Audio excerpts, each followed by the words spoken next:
Nicola Coughlan's performance in Bridgerton Season 3 establishes her as the emotional core of the series and a deserving contender for an Emmy nomination. Known for her comedic brilliance in Derry Girls, Coughlan shifts to a more nuanced portrayal as Penelope Featherington, a shy wallflower secretly leading a double life as the influential Lady Whistledown. Through subtle emotional depth and sincerity, Coughlan navigates Penelope's journey of self-discovery, societal expectations, romantic longing, and moral accountability. Her ability to balance vulnerability, power, and personal growth brings complexity and heart to the character, making her a standout dramatic lead in the hit Netflix series. Why Nicola Coughlan is the soul of Bridgerton and deserves an Emmy nomination. Anyone who's seen Nicola Coughlan in Derry Girls knows that she's a brilliant comedic performer. As nerdy teenager Claire Devlin, Coughlan made teenage anxiety immensely physical and palpable, firing her dialogue with all the air in her lungs, walking with so much propulsive energy she was nearly tripping over herself. In Bridgerton Season 3, Coughlan similarly portrays adolescent turmoil, but through subtler and more internal means. As wallflower Penelope Featherington, who harbors a double identity as the controversial Lady Whistledown, Coughlan was tasked not just with making the Ton's resident introvert a mesmerizing lead but also with bringing humanity to her character's morally ambiguous actions. Coughlan nails it. The hit Netflix show's third season sees Penelope fully step into the spotlight as a romantic interest. In Penelope's evolution, Coughlan captures how a young woman's coming of age is defined as much by her own personal choices as it is by her struggle against society's expectations for women.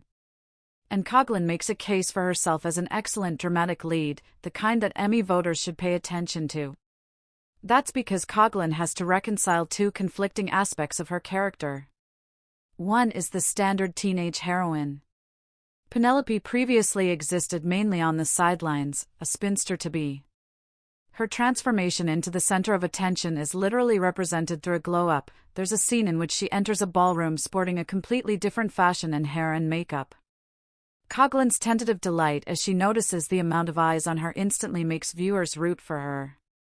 She establishes Penelope as our favorite underdog. This idea is complicated by the fact that Penelope wields actual power as the anonymous writer behind an all-knowing gossip rag that can completely make or break someone's reputation. The journey that Penelope undergoes in becoming the main character is something Lady Whistledown already pulled off. Penelope has been the main character all along, it's just that now, she must own up to that status, including the hurt she caused to attain it. It's to Coughlan's credit that these emotional threads stay together. She grounds Penelope's characterization in a fundamental sincerity. Penelope's flaws are humanizing, never outright villainous, and neither are they completely ignored. She's an intelligent young person, but she's not immune to her age. Coughlan realistically captures what it's like to be in the throes of adolescence, fumbling toward the person you want to be. Take, for instance, the scenes when Penelope tries to flirt with a gentleman for the first time. Her awkward attempts at conversation are incredibly entertaining and charming as Coughlan leans into the cringe.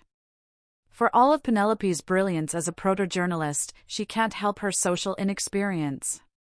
Similarly, Coughlan taps into a universal feeling when Penelope asks her childhood friend and longtime crush, Colin Bridgerton, to kiss her.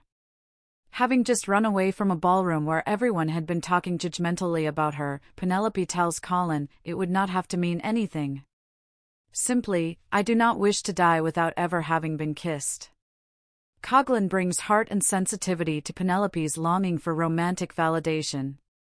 And in Penelope's pragmatic pursuit of a husband, Coughlan translates her character's internal struggle. Penelope must secure a marriage, but she's cautious about her romantic decisions, as she prizes her independence and, of course, her work. A shot of Coughlan's serving face in the midst of scribbling is certainly memeable, but Coughlan does make the viewer understand the gravity of Penelope's intellectual endeavors and her hesitation at giving them up for love.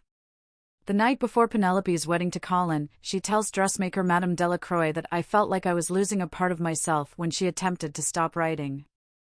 It is her ultimate form of self-expression. That's where Lady Whistledown originated from, a young woman's desire for agency. If Penelope's approach was messy and slightly misguided, Coughlan's portrayal indicates that her actions as Lady Whistledown sometimes reflected the missteps of youth. You are a girl who did not know her own power, Madame Delacroix also reminds her. And so Coughlan imbues Penelope's acceptance of accountability with the same earnestness that she treats her character's first romantic encounters.